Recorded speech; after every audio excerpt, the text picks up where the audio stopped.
Hello, hello, hello, and welcome to another episode of the Ball and All channel. As you can see behind me, we have a champion, but this is your basketball podcast that happens every week. My name is Mpho. Please do follow me on Twitter at Mpho as well as Instagram, and subscribe to this YouTube channel. I've been doing NBA Finals recap, and as you can see with my background, we have a champion. And this is the NBA Finals Game 6 recap at the parquet floor in the Garden in Boston. Not the Boston State Warriors, the Golden State Warriors managed to do something that only one team has done before. And that is the 1985 Lakers with Magic Johnson going to the parquet floor and winning in the most hostile sports environment in American sports, and that is the Garden. And today it was just the same, but this time they have this nickname called the Yellow Bones. I don't like it, but the Golden State Warriors managed to get through. Steph Curry, 34 points in this game. They won 103-90. It didn't look as though, well, it started off with Boston with a fight because you wanted a fight from Boston, and you were expecting a fight, and you got it. They went on a 10-0 run. They were 12-2, and then after that, they kept on pushing. And pushed it up to 22, and that was in the fourth minute in the quarter. It was 22-12 around about that time, and then Golden State Warriors just kept on chipping away to a point where they went on a 20-0 run to get themselves 27-22 in the first quarter. And the big problem I think for Boston here was the fact that they go throughout the playoffs. This offense isn't that great, and at times they find themselves confused, which led to these lazy takes to say, no, they need a point guard to facilitate. Well, guys, we've seen that. We've seen Kemba there. We've seen Kyrie there. But I think we're a little bit better with Kyrie. We've seen Dennis Schroeder there, who is a much better facilitator and ball handler than Marcus Smart, but it just never worked. Marcus Smart works for them. It didn't work out in this series. They have these moments, these minutes, like 6 minutes throughout the game where they just can't score. Well, today they couldn't score and they couldn't defend. It was a lot easier to get to the ball at the rim. They were dragging Robert Williams out to the 3-point line, and he was getting beaten on the left hand side by Steph. And very easily he got to the basket. There was no even a threat of the block. But for me, when you look at the way the NBA is set up, right, this is the reason why these series are 7 games. It's because you want the better team to prevail. And the only problem I have about this, if I was a Boston fan, is that I know that the better team lost. That the team that had the strength, the size, and were faster than Golden State lost. And unlike in the other series, so for instance, in the Giannis series, Boston had to impose themselves on them. They couldn't allow Giannis to go away. They had to be physical on him. So too with Miami when they got to that Game 7. They had to impose their will because they were bigger. In this series, they shrank. They looked Golden State looked bigger than them, even though Golden State was smaller at every position. The only Andrew Wiggins looked like a man mountain out there. Draymond looked like he was 7 foot tall. So too did Otto Porter in that early lineup. Well, they did punish him they punished them for that early on. But when Otto Porter came back, they still didn't punish him. They made the Golden, especially it was Wiggins, it was Looney, and it was Thingy. They got out rebounded today with the Boston Celtics, and you literally can't fight it. It was one of those games where you just sat there going, no, guys, surely not. This can't happen because you know your mistakes. And in the Game 7 against the Bucks, they pulled it out. They knew where their mistakes were. They were tight. They were good. They were buttoned up. Against Miami, they were buttoned up and they used their strengths. Today, they didn't. The only person who can hold his head high is Al Horford and Time Lord Robert Williams III. They came through. They brought it through defensively, but the rest of the team, they just couldn't do it. I don't know how you can fix it, but looking at the game, that first quarter, that end of quarter play, and the amount of turnovers that were happening, and the amount of just ill-advised shots from Boston, it just kept on bringing the Dubs into it, and it was a lot of transition play. A lot of transition play. It was so quick. The moment they'd get the ball off the board, it would move through Steph, through Wiggs, through Dre.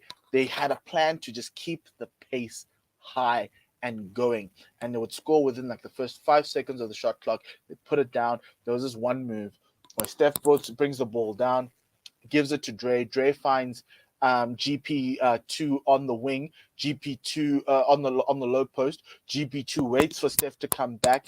Steph does a little backdoor cut. He gives it to Steph behind him. Steph takes a walk away through because effectively he was unbalanced. Sometimes Steph throws the ball and he gets it. And today that was it, and it was good to see that he that slump didn't continue. The from three, really good play there. The Boston also went back to, it was a team, when you're trying to break a habit or an addiction, and you've done it on one day, you've done it well, and you're looking good, but somehow you just always go back to the things that just you shouldn't be doing. That's what Boston today. That second quarter was just a total annihilation. They were mauled by the Warriors. It was a first half turnaround of 52 to 25 from when to 20 to 22 to 52 to 25 from when I think in that quarter that was the turnaround from Golden State, and that run was just too much because they were down by like 9 or 10 at the half, or slightly more than that. It was 13 actually at the half, and there's no tomorrow. It's one of those games, and kind of felt like when Steve Kerr said to the team in the locker room that we're going to win this in Boston, he was meaning it. It's like that in the last dance when Michael climbs on the plane to go to Utah, and he's like, "We're not coming back. We're not playing in Game 7. We're closing this out in Utah." And it was kind of that feeling because all the Warriors role players, apart from Clay, who he had a good first half. Second half wasn't that great. Came through. Draymond was immense. Draymond's stat line, guys, and you cannot disrespect this man. He's probably going to be the number one basketball podcaster forever.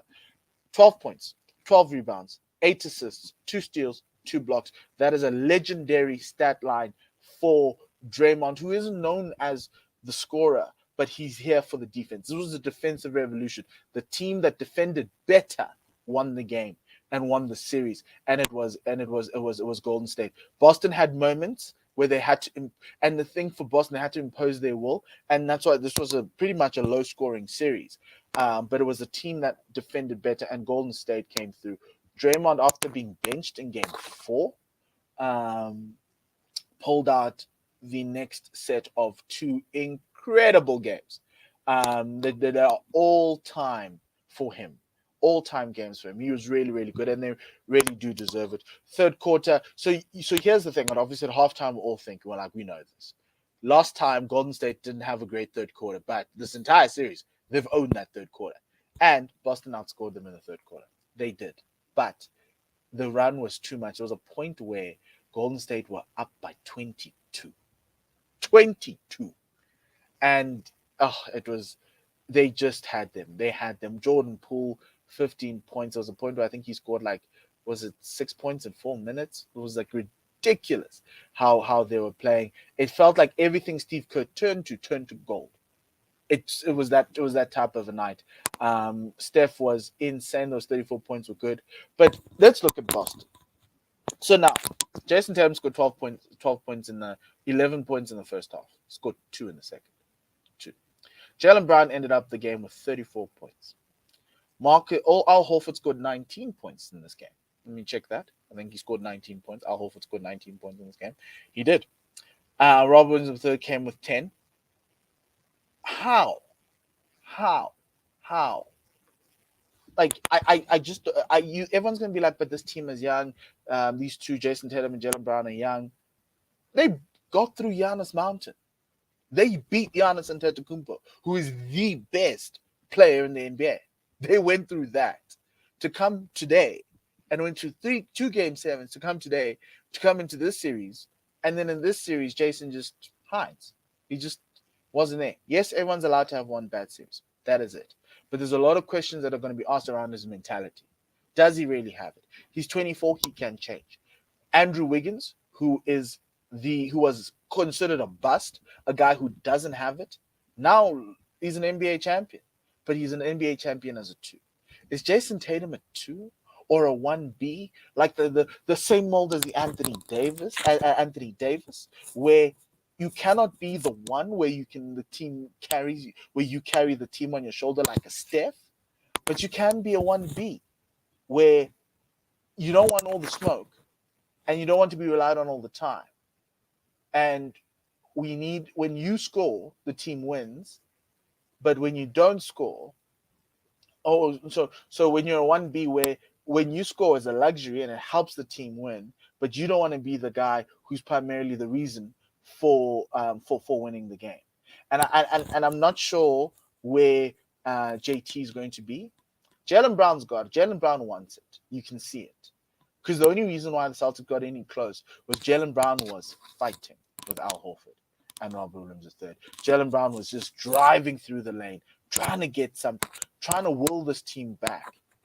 Marcus Smart was the emotional leader of this team, and he tried to bring them back in. But tonight and in this series, you kind of felt like, because I was like, there's no way Golden State can win 3 in a row. They don't play that great. They haven't played great basketball all year. Steve Kerr even said this is the most unlikely one of his 9 rings. The most unlikely one. And so for me, I sit there going, it's a missed opportunity for Boston. I'd be sick to my stomach if I was a Boston fan because they let this opportunity go. Because the one thing I know about the NBA, these opportunities are fleeting. You cannot guarantee that you'll be back. Trust Golden State that. Golden State can tell you that. The Dubs dynasty continues, but they knew the moment they lost to Toronto and KD left and Clay got injured and was out for over close to 2 years.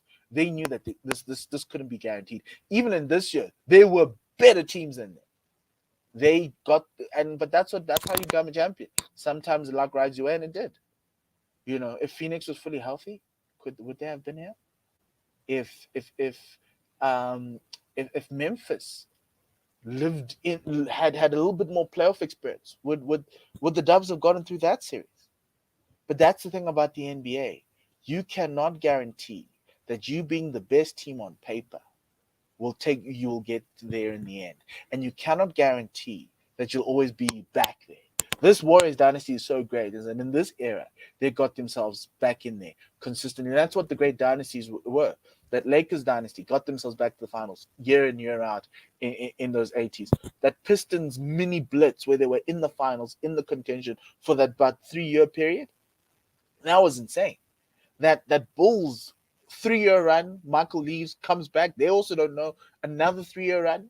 That is that speaks to testament, and those teams are great. But do the Celtics have it in them to build that type of a dynasty? The Bucks thought they'd be back here. Chris Middleton injury, they're out. And so you should make the most of the opportunity that you have there. And you must always leave everything out on the court. And if you ask those Celtics players if they left everything out on the court, they'd probably say no. They look tired. That I can tell you. Throughout the series, they played worse and worse basketball. They looked very tired as the series went on, whereas the Warriors just found that second win. It's that experience. And here's the thing, going forward. So, obviously, the Dub dynasty continues. They're now the favorites to win next year. Why? Because their bench has size and strength and probably a little bit of better defense because now those rookies, Kuminga, Moses Moody, Wiseman, add that to Wiggins. Obviously, Andre Iguodala is probably going to leave. You've got Draymond there. Now they look like a very deep team, a deeper team than any team in the league. They've got the shooting. They've got the consistent 18 points per game from Andrew Wiggins, who in the regular season could lead you to a few more wins here and there because now he's got a little bit more confidence. They've got Clay, who is getting back, and maybe next season could be his season. Draymond will always be Draymond. But those 3 kids sitting in there, watching this, experiencing this. You've got Gary Payton II, who's one of the best defenders in the league and probably should be all NBA defense. This is the makings of another Michael Jordan-esque post first retirement run. Another 3 more rings. It could be. You cannot guarantee it because things happen. But the Dubs go for me from being considered mid tier seed with everybody back, trying to see how Clay looks, and everything was dependent on how Clay is looking, to actually Clay doesn't matter. This team is good, and being number one. To the other side, when you look at Boston, what happens now? What happens now? Do you break this apart? Do you bring a point guard in? I wouldn't break it apart. I know Al Horford might be the one who's going to retire and leave. So now they don't need to find someone they can replace Al Horford with a 4, a cheap 4, a veteran 4, because they're already going to have to pay Jason Jalen and probably even Time Lord Robert Williams III. So that's going to be something. That bench needs a little bit of an upgrade. You could maybe see what you can get for Grant Williams. Maybe see if there's maybe even some second-year players who are looking for a start. Some wing defenders. Maybe look at Cleveland and see what you can get there. Maybe with like a Grant Williams going across or something like that, or even Atlanta. But you just have to go and figure it out. I wouldn't say get a point guard. Derek White's is a good bench player, and I think you should keep him. But there is some things that they can do. But the one thing they need to do is work on JT and Jaylen Brown's mental state. They need to get them to a point where this should hurt. This should hurt. And they must tell themselves that they can never allow this to happen again. Similar when Giannis got eliminated by Philly in that Toronto win year. He hurt. He hurt a lot. And he vowed to never allow himself. And those are the great ones. Those are the great ones. Michael getting knocked out by Boston every year in the playoffs. Those hurt. Magic losing to Boston, those hurt, and you want to come back and be better. You want to have that chip on your shoulder. And that's what we want to see from JT. That's what Kobe had. Kobe had a chip on the shoulder. JT's not washed. He's young. He's great. Still put him in that Nick Wright's club superstar. Still would. I think he has it. It's just in the big moments he shines. He fades. Is he a true superstar? I don't think all 12 people in that club superstar are true superstars. But Steph is a superstar. He earned his MVP. Well deserved. Amazing. That Warriors offense wasn't clicking. It wasn't clicking. But Steph was there. Wiggins gave them something. And then they had to piece it together with everybody else. And Steph was the facilitator of it all. Draymond was the facilitator of it all. And it just somehow works through him. 34-point game in the finals. Another one. And this goes down as one of the great finals performances. To win at the Garden and do it in this manner is amazing. And yeah, the rest of the league, you're on notice. Now you know what the standard is. Can people in the league catch up? There are a few teams who can. They just need to make a few moves. I think Milwaukee could. I think Dallas with the trade to bring in Wood. I don't want to call him Chris Wood. I don't know why. There's a Chris Wood who's a striker. But they've got Wood from Houston as their center. Defensively, it's going to be horrible. But there's a new defensive revolution. Everyone's leaning to defense. So we're going to see how that works out. How Memphis comes back fighting. Because I do think this Warriors team does have an Achilles. And if the team just lives up to that size and just bullies them and plays like 90s basketball, that could be it. But yeah, good win for the Warriors. The dynasty continues. Well done to all the Warrior fans. It's been a tough few years watching other people win, and you remembering all those years. You're back again, so well done. And yeah, what an NBA season, NBA 75 season. Ended up with the Dubs taking it away. So congratulations to everyone, to Steph, to Dre, and everybody else. Unlike you to the Celtics, this one's going to hurt a lot because you were better, and you know it. You were better. Outside of that, have a great day and enjoy. They'll be back on the WNBA probably in the next 2 weeks as it heats up. We're like early in, more like 40% of the way through the season. I'll give you a recap and we'll go week to week talking about the beautiful game. Outside of that, thank you very much for watching the Ball and All podcast. My name is Mpho and have a good day. Goodbye and Sally.